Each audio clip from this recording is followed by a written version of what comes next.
Greetings, Earthlings! Are you ready to play some Space Quest?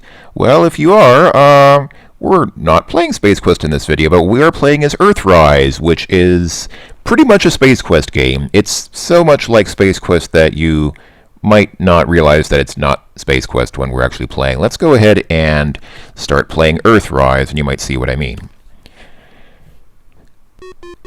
Interstell presents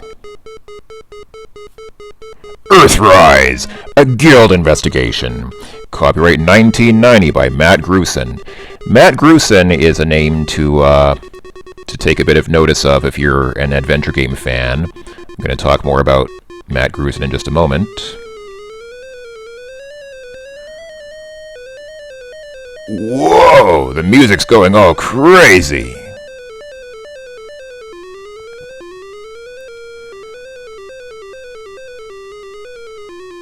There, once again, you see Mr. Grusin's name. Time passes. Should we restore an old game? No, we're going to start from the beginning. You have been asleep in this darkened room for 6 weeks. Your shuttle has finally reached the asteroid Solus? That's going to trouble me now. I'm gonna wonder for the rest of the game whether I should say Solus or Solus. I don't know. Post your recommendations in the comments. How do you folks think that should be pronounced? And placed you in orbit. Your shuttle's computer turns on the life support systems and the lights throughout the ship. An automatic alarm startles you. You awake and rise. And thus begins the game. So, this is Earthrise. This is a game that, as you might have noticed if you were listening and watching during the title screen, this is a game from 1990, made by, well, the company's called Interstell. The writer, I guess, like the individual person who did most of the writing and such for the game, is named Matt Grusin. Now, Matt Grusin is a name which might be familiar to some of you if you're real adventure game fans. The reason for that being that Matt Grusin is behind a couple of relatively well-known adventure games, most of them published by Microprose. Now, if you were a gamer in the early 90s or late 80s, as I was, you probably remember Microprose most for their flight simulations. They made, of course, F-15 Strike Eagle and its 2 sequels. They made F-19 Stealth Fighter. They made Fleet Defender, that excellent F-14 Tomcat aircraft carrier simulation, if you're into that kind of thing. Some people don't like the Tomcat because it's kind of large and doesn't steer very well, but if you were into flight simulators back then, you probably remember Fleet Defender. They made, that Pacific Air War game. They made a lot of flight simulations. But what Microprose also made was 3 very good adventure games. All of them, if I'm not mistaken, all of them pretty much written and designed by Matt Grusin. They are Dragon Sphere, Rex Nebular and the Cosmic Genderbender, and what's the other one? Yes, Return of the Phantom. So Return of the Phantom is, as you can probably perhaps imagine, it's based on the legend of the Phantom of the Opera. Pretty decent adventure, kind of horror themed, but not really a horror game, not necessarily that scary, but sometimes a little bit eerie or creepy at times. Dragon Sphere is a pretty good medieval fantasy kind of adventure in the theme of King's Quest. It is available for free on goodoldgames.com. If you open an account with goodoldgames.com, you will get Dragon Sphere for free as of the time that I'm recording this video. I don't know if that'll change later, but as of right now, I believe, Dragon Sphere comes free with your GOG account. And then the other game was Rex Nebular and the Cosmic Genderbender, which is also very much a Space Quest-ish game. If you ever play Rex Nebular, or if you have played it, you probably remember it as being extremely reminiscent of the later Space Quest games. The titular character, Rex Nebular, is pretty much a knockoff of Roger Wilco, and the environment in the game and the sort of overall look and feel of the game is extremely reminiscent of Space Quest. But what you might not know is that before Rex Nebular and the Cosmic Genderbender, Matt Grusin made this game, Earthrise, and it is pretty much exactly like the first Space Quest games. You walk around with the arrow keys, you type commands in the bottom, and everything about the game, even the appearance of the character, I mean, tell me that isn't Roger Wilco. That is obviously Roger Wilco. And yeah, it's outer space exploration, space adventure games. So this is pretty much just a I mean, obviously it's not official, but spiritually it is pretty much a Space Quest knockoff from 1990. So I think it is a good game to highlight because it's a lot of fun, and it, I don't know, I think it looks pretty good. And it plays pretty well. The puzzles and the overall atmosphere, again, are very much like Space Quest. So let's play this. Take a look around and see what we can find here. You're in the cryo-freeze room of your shuttle. There are 2 cryo-freeze units here, some cabinets, a status panel on the wall, and a ladder leading up. Okay. Let's see. Can we look at the... If I just say units, does it... Okay. The guild didn't have time to wise up to wire up both units, so only one works. It's still open from when you awoke. The other unit is closed and non-functional. I don't know what the guild is. I actually don't know the background story behind this game. I assume that probably it's in the manual somewhere, maybe. I don't know. Actually, now that I think about it, that's kind of troubling. I don't usually worry too much about stories because, you know, when you play a game like this, the focus isn't really on the story.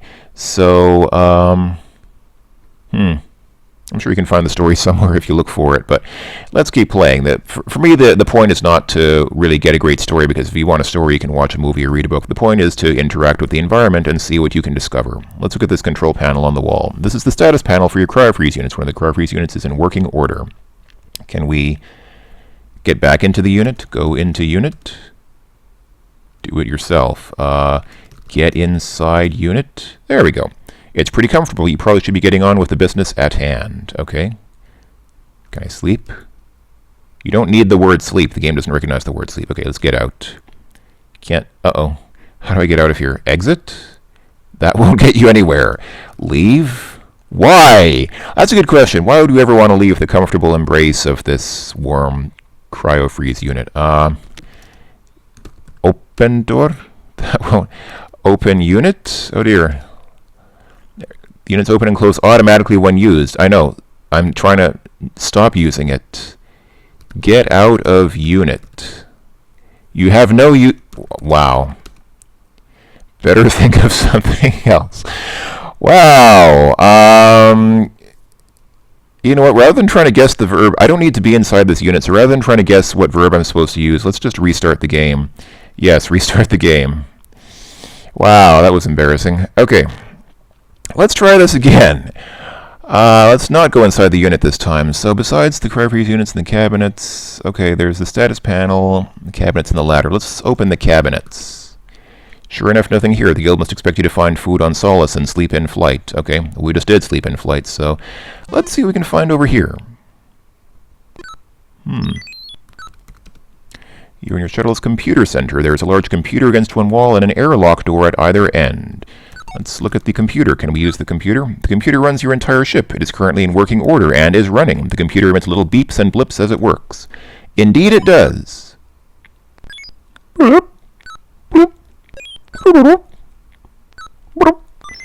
Can we use the computer?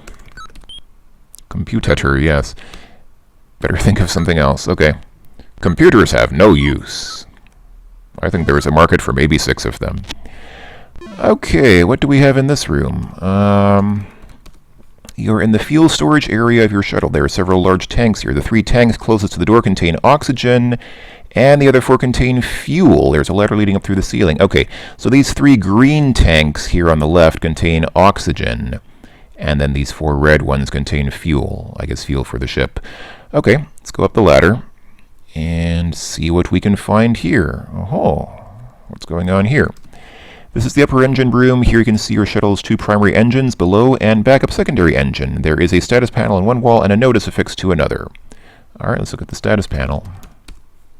The main engines are running and the auxiliary engine is in standby mode. Can we use the panel for anything? Why? That's a good question. Why would you use a panel? All right, let's look at this notice on the wall. No user serviceable parts inside. Refer service to qualified service personnel. I must admit that whenever I see those notices, I usually ignore them because, obviously the qualified service personnel must know what they're doing, so I can probably figure it out as well, right? Now, if we walk down here, we fall off that edge, but we don't die. Our character says, ouch.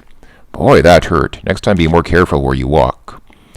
But if we look around here, You're in the lower part of your shuttle's engine room. This is a service area, and you have no business in here. Didn't you read the notice in the upper level? There are 2 large engines here and a smaller one mounted above them. There is a plate riveted to one wall and some plumbing leading into the engines.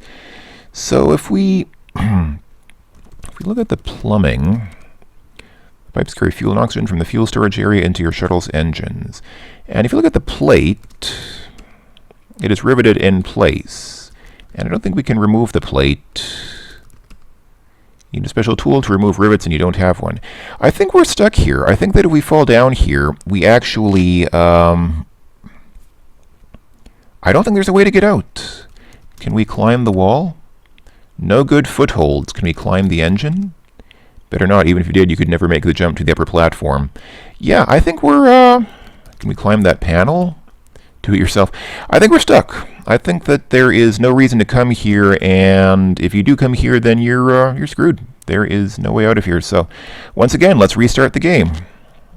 You can see this really is like a Space Quest game. You get into a lot of death situations and a lot of no-win situations where you can't get out of the spot where you're at.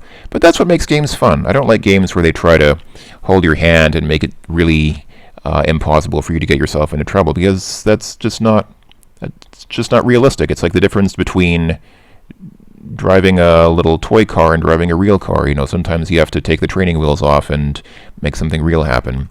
Let's look around here. You're on the bridge of your shuttle. There's a control panel mounted above a gravity couch. What's a gravity couch? I assume it's like a couch that uses gravity, but don't most couches use gravity?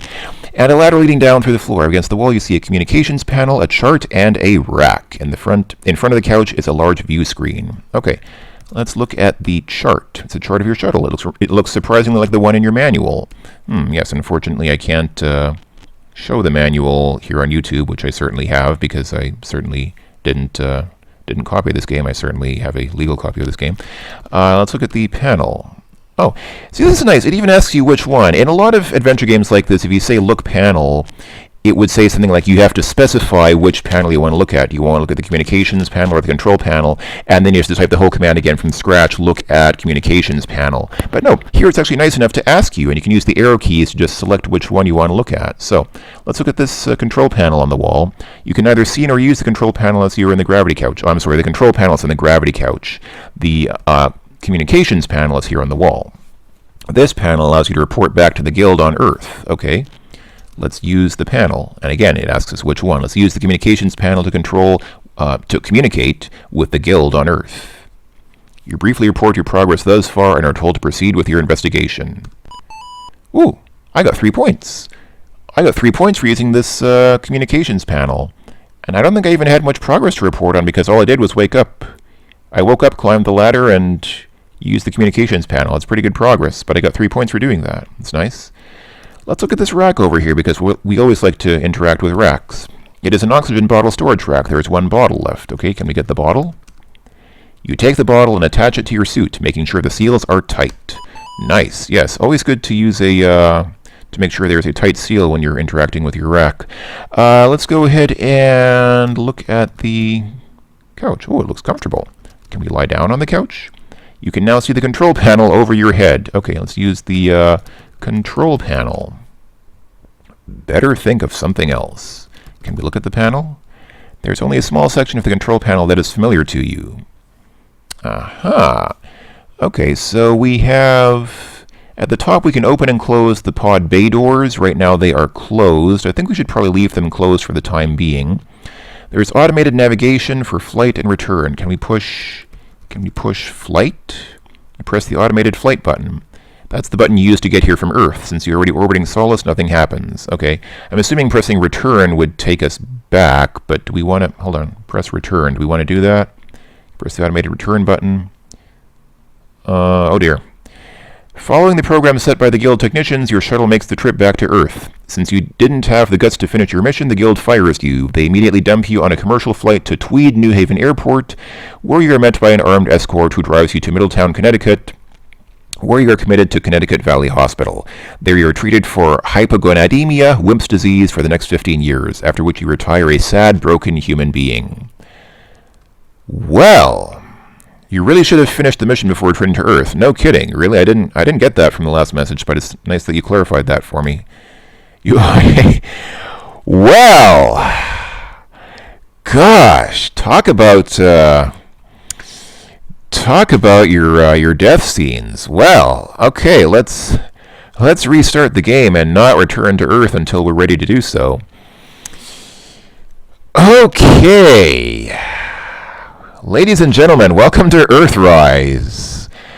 Alright, let's use the communications panel to get those 3 points. Let's get this bottle from here. And now that I've gotten the bottle, now would be a good time to press F1 to get the in-game help. Helpful commands and keys. I think there should be one less L in helpful, but anyway, so pressing F1 brings this up. Pressing F2 shows your inventory. F3 repeats your last command, just like in Sierra Adventures. F4 pause, F5 save, F6 restore, F7 define user keys. That's interesting. You can actually define your own hotkeys, I guess. F8. So F8, F9, and F10 are useful keys to know.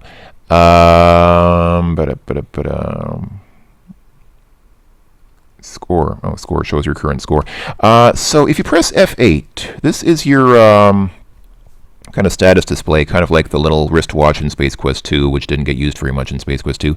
So the thing at the top is the time. I don't think there's really much use for that in this game. I don't think we need to worry about time too much. The second line is how much oxygen you have. So we picked up an oxygen bottle, and now we have 16% full oxygen. So we'll need to refill the bottle because it's almost empty. It's less than 1/5 full. Well, it's obviously 16% full. And the pressure here is 14.7 psi. So basically, this is a pressurized room. So in this game, there are rooms that are pressurized, which means you can walk around in them without assistance. And then in depressurized rooms, you'll need a helmet. You'll need to put on your helmet and make sure that you have oxygen in your tank to breathe through the helmet with, which we don't have right now. We don't have the helmet. We just got the tank. We just got the oxygen bottle, but we don't have the helmet yet. We will get that later. But since we got that bottle, let's go ahead and come back down here and fill it. Remember there were those green oxygen tanks on the left of the, not the next room, not this room, but the room after this one. If we go into the next room, yes, so here are some oxygen tanks. And this one at the bottom of the screen has that little, look at the tanks. Yes, one of the oxygen tanks has a small filler valve on it. It's like a little faucet, a little oxygen faucet. So if we say fill a bottle, you connect your bottle to the valve, filling it with oxygen. There we go. So now if we press F8, yes, now we have 100% oxygen. And it will remain at 100% if we're not using it. If you start breathing through your helmet, you will start to use up oxygen, and then you have to kind of hurry because you do have a limited supply of oxygen. And it runs out pretty quick. Actually, if you're running... So I'm playing this game in DOSBox. If you run the game at full speed in DOSBox, at like a lot of cycles, your oxygen runs out alarmingly quickly. I have DOSBox running at 3,000 cycles, which I think is a pretty good speed, because if you make it much faster than that, you will spend oxygen pretty quickly. As it is, it gets spent pretty quickly, but we don't want to get really crazy with it. Okay, here's a new room that we haven't seen before. Let's look around. You're in the main airlock chamber. There's a large door here with a control panel on its left and a cabinet on its right. So, let's look at this control panel here. Okay, so we can open and close the airlock. We can clear and flood the airlock, which means to empty it of air and fill it with air, respectively. And then we can open and close that cabinet on the right. So let's go ahead and push open cabinet. Aha! There, the cabinet opened, and there inside, if we look in the cabinet, there is a space helmet inside. Let's get the helmet. Oh, I really can't spell today. So now, if we press F2 to look at our inventory, yes, we have our pressure suit with an oxygen bottle and our helmet clipped to your belt. So now we can use the helmet. If you remember, pressing F9 and F10 will cause us to don and remove our helmet, respectively. Do we really want to do that right now? I don't really want to do that. Well, okay, let's go ahead and save the game. I'll go ahead and press F5 to save. And this copy of the game that I have came with a bunch of pre-made save games made by somebody else. Only the one at the top is one that I made for testing. So, okay, so I saved. So if you press F9, you place the helmet on your head, making sure the seals are tight. You are now breathing from your oxygen bottle. So there we go. Now we have our helmet on, and now we can function even in low oxygen or no oxygen environments. And if you press F8, you can see our oxygen is already 1% down. So in just the time that I was talking, we already used up 1% of our oxygen, which doesn't sound like a whole lot, but I mean, if you're going to be walking around with the helmet on for extended periods of time, you will find yourself running out of oxygen relatively quickly, so you want to be careful about that. If we look at the panel again, so can we push clear? You feel the air leave in a hurry. So I think if we remove our helmet, you remove your helmet from your head and clip it to your belt. Yeah, we can live. Yeah, you can live without air for about 2 seconds, and then the game basically causes you to die. Strange, you feel as though your eyes are bulging and your nose is beginning to run.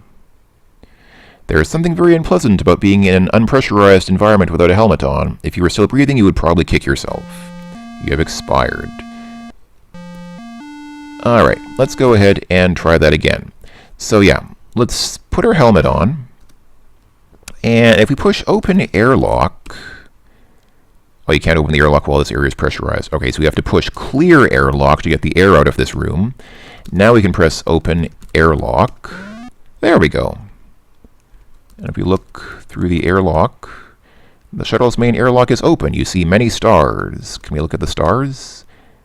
The airlock door is open, providing you with a spectacular view of the asteroid you are orbiting. The stars are numerous and bright. Let's get some stars. You don't want it. What do you mean you don't want stars? What if I want some stars to bring back home to my family? Well, actually, I guess since the star is a burning ball of gas, I guess I really wouldn't want the stars because they would probably set me on fire if I tried to put them in my pocket or something like that. So, let's go outside. Whee! Acrobatics! That looks like fun. Oh, that part doesn't look as much fun. Surely there must be a safer way to get to the surface of Solus. Well, you have been macerated. Well, I don't think that was fair. That was very safe. I just needed a parachute. Actually, I guess not, since a parachute uses air, and there's probably not much air in space. Actually, I wonder what the atmosphere of that planet or asteroid is like. It's probably not very oxygen rich. So anyway, okay, let's see. Actually, before I do anything else, let's come out here and just quickly take a look in the next room here. So this is, I think, this is the last room that we haven't seen yet in this little shuttle that we're on. So if we take a look around, this is the pod Bavier shuttle. There is a moderately sized pod parked here. It is hooked up to a small fuel pump mounted on the floor. There's a view screen and a status panel against the outside wall. In the corner, you spot a control panel. There's a picture against the far wall and a few boxes in the corner. So we have a lot to look at, but I think most of it's not very useful. Let's go ahead and look at this panel. Status panel. Status panel informs you that your shuttle is in orbit around Solus, your pod is fully fueled, and the overhead doors are closed. Gee, you really need a status panel to tell you that, yeah. Let's look at the control panel. Oh, I guess the control panel is probably this thing over here. Control panel is manual override for the overhead door. The guild has placed a polyglass cover over it. Obviously, they didn't want you playing around with manual controls. Okay. Let's see. Can we look at that picture on the right-hand side there? Try moving closer. Okay. Well, then I will, since you invited me to do so. It is an artist's rendition of a shuttle, not unlike yours, orbiting around the asteroid Ceres? Probably. Okay, can we get the picture? No, you can't take that. All right. How do I get out of here? Hello? Excuse me? I can't go left and I can't go up. Can I go... Oh, I can go diagonally. Okay. I thought I might have gotten stuck again. Gosh. Let's take a look at these boxes.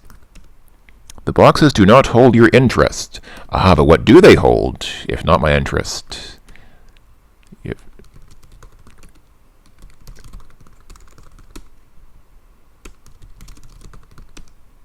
Okay. Well, that was a waste. Anything else? So obviously we have the pod. I guess what happens if I look at the pod? The pod is a standard guild light transport model. There's a pilot seat in front with a small control panel next to it. The access door into the pod is open, and there is a short step ladder extending from it. Yes, indeed. So we have the pod, the fuel pump. I'm going to assume that I don't need to do anything with the fuel pump. I'm going to assume that the pod fuels automatically. Fuel and oxygen lines come up through the floor into the pump. The pump is telescoping fuel lines that go to the pod. The entire system is fully automated, so your pod is always fueled up after each flight. Okay, so it's completely automated, so we don't need to do anything with the pump.